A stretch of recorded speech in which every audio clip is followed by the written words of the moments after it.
Here's Ben Shapiro's goofy understanding of Scandinavian social welfare states. Norway has become the favorite democratic socialist test case for the American left.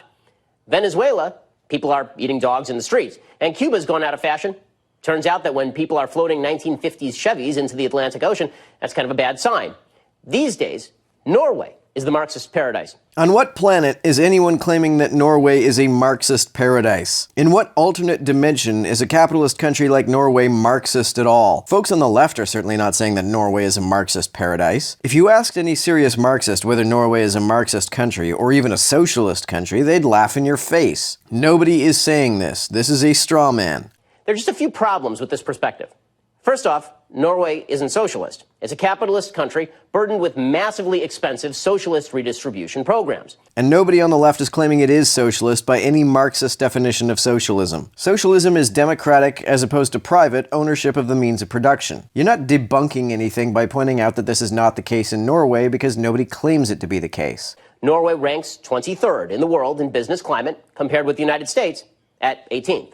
It's interesting that those figures from the right-wing Heritage Foundation place the US so low in the rankings. Some of the countries that rank higher than the US are Denmark, Sweden, Iceland, and Canada. All of these countries have far more robust social safety nets than the US, proving that you can have such programs and still have a climate that's pretty friendly to business. Ben loves to pick on Norway because it looks like the weakest example of the Scandinavian welfare states and ignores the more flattering statistics from literally every other Scandinavian country.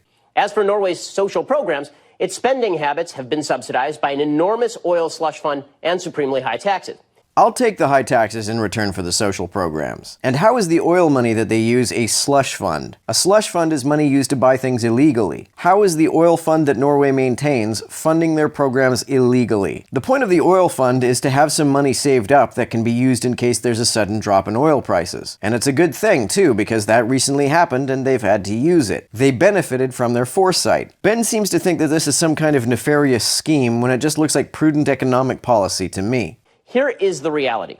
Norway's successes, lower levels of income inequality, high levels of prosperity, those predate the rise of Norway's socialist infrastructure. Norway began to build its welfare infrastructure in the mid-1930s. In 1930, its Gini coefficient, a measurement of income inequality, was 0.522. Now it's only 0.41. It may be the case that Norway has always had lower income inequality than other countries, but there's also good reason to believe that inequality was even further reduced by its social programs. They're actually a result of Nordic social capital. Social capital is a measure of the strength of personal relationships, social network support, social norms, and civic participation in a country. Norway does not have more social capital than the US. It has less. All of the Scandinavian countries do. According to the Legatum Prosperity Index, the US has a social capital rating of 65.5, while Norway's is only 65.1. If high social capital makes it easier to successfully implement the kind of social programs Scandinavia has, then those programs should be easier to implement in the US, which has higher social capital than in Norway. High levels of social trust and cultural homogeneity. Social trust makes it easier to pass legislation that creates social programs because people are more willing to vote for them if they trust that folks aren't exploiting or abusing the system. Low social trust is a barrier to the instantiation of a welfare state, not to the functioning of one. Also, there'd probably be greater social trust if conservatives didn't tell lies about Cadillac-driving welfare queens. And as for cultural homogeneity, Canada is far less culturally homogeneous. A fifth of Canadians speak French, an entirely different language from the rest of the country. We have a vastly greater cultural and linguistic divide than the US does. Yet we manage to have a much larger social welfare state than the US. Presumably, President Obama would tell Americans that Scandinavia is a sort of heaven. In Scandinavia, he'd say, there's no poverty. On what planet is that presumable? Why would he say that? I think Obama's a bit smarter than to make such absurd overgeneralizations. I don't think anybody believes that there is absolutely no poverty in Norway. Well, as Milton Friedman responded to a similar statement, in America, among Scandinavians, there's no poverty either. Oh, I see. It's projection. Ben imagines that Obama would say something as absurd as, there's no poverty in Scandinavia, because his boy Milton Friedman says absurd things like, in America, among Scandinavians, there's no poverty. Of course there's poverty in Scandinavia, and there's poverty among Scandinavians living in the States too. But which group of Scandinavians do you think is in more danger of a medical bill-related bankruptcy? Scandinavians in Scandinavia, or Scandinavians in America? Social capital matters. Culture matters. As I said, if social capital matters, then America, a country that has more of it than Norway does, should find it easier to implement these kinds of social programs. That social capital is being actively undermined by Norway's generous welfare state, which actually pays people not to work.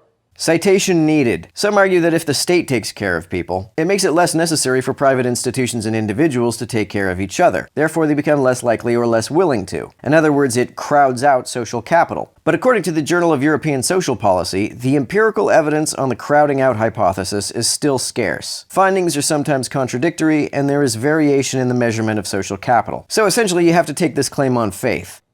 As The Economist wrote in 2015, quote, Norwegians have coined a verb, to nav, meaning to get money from NAV, the state's benefits agency. That welfare state policy also endangers immigrant social and economic mobility.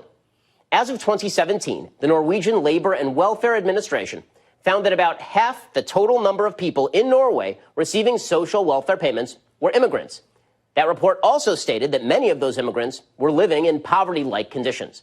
What are poverty-like conditions? If they live in poverty-like conditions when there are programs to help them, it seems rather counterintuitive to infer that they would live in better conditions if they got no help at all. I guess Ben thinks that if folks get help from the state, the free market fairy won't leave her magic bootstraps under their pillows at night. No wonder Sylvie Listhaug, the Norwegian immigration minister, said this. So what we see is that we have a big challenge now in integrate all the people that have been given permission to stay in Norway. She added, it is not allowed to beat your children in Norway. If any politician in America said such a thing, President Obama would never, ever stop talking about systemic American xenophobia. The Obama that lives inside Ben's imagination is quite the character. Also, this is getting pretty far off the topic of whether social welfare programs would work as well in the States as they do in Europe. What about Norway's supposed advantages in fighting gender equality? Norway ranks far behind countries like Russia, the United States, France, and Latvia in percentage of women who reach the top of the career ladder. But one of the highest with respect to the proportion of women in the legislature. High taxes in Norway have actually made it tough for women to leave the home and spend time in the workforce. How have taxes made it harder for women than for men? Generous welfare means that often one parent actually stays at home. Ben makes it sound as though programs that make it easier to stay at home make it harder to enter the workforce. Now, I'd like to see a greater portion of women in the workforce, but I really don't see why making it harder for women to make time to stay at home with their kids, if that's what they want to do, is the best way of going about it. I also think this argument is disingenuous. Does Ben, a traditionalist conservative, really think it's a bad thing that more women are staying home with their kids instead of entering the workforce? Another argument I sometimes hear is that Canada and Scandinavia may not be like Venezuela now, but it's an inevitability. Someday, they tell me, Canadians and Scandinavians will be standing in bread lines and/or eating their pets. However, these countries have had their social safety nets for 60 to 80 years, and they've been pretty secure that whole time. When are these apocalyptic scenarios supposed to happen? Canada's debt as a percentage of GDP has declined from 38.3% in 2012 to 31.2% in 2017. That's a decline of 19% as a percentage of the percentages in just 5 years. That doesn't sound like a country on its way to financial ruin. And even if debt as a percentage of GDP were climbing, in the past, it's been twice as high as it is now. And we still pulled our way out of it, while keeping our public healthcare system intact. So it would hardly be evidence of imminent disaster. The left-wing government in Venezuela saw the country collapse in only about 10 years. So clearly anyone who brings up Venezuela as a counterpoint to Scandinavia is not comparing apples to apples. Venezuela made the mistake of putting all of their eggs in the oil basket, and oil prices then collapsed. They didn't have the foresight like Norway did to set some cash aside to prepare for a decline in oil prices. This had more to do with their problems than socialism ever did.